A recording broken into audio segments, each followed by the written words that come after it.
Alaan mo! Blind Item News, kilalang aktres at aktor, hindi na natuloy ang project. Bakit nga ba? Ilang taon nang naghihintay ang loyalistang supporters ng kilalang aktor at aktres na gumawa sila ulit ng pelikula dahil maganda naman talaga ang partnership ng dalawa.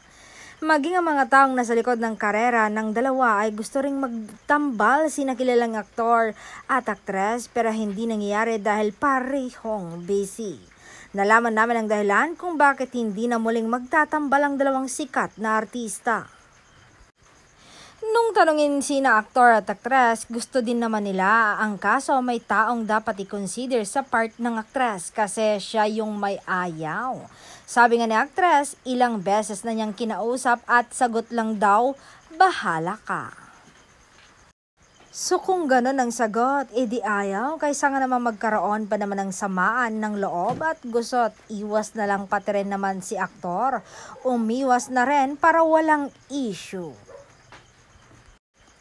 Nabanggit ding may pinitch dati kina kilalang aktor at aktres na bagay sa kanila at walang ibang artistang pwedeng gumanap kundi sila lang kaya nakiusap ang producer na gawin pero hindi nangyari.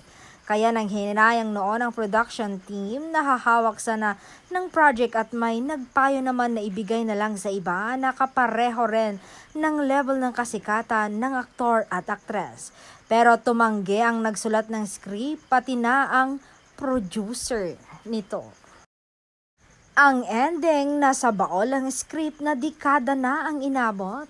Sa kasalukuyan ay mas maraming projects ang kilalang aktor kumpara sa kilalang aktres.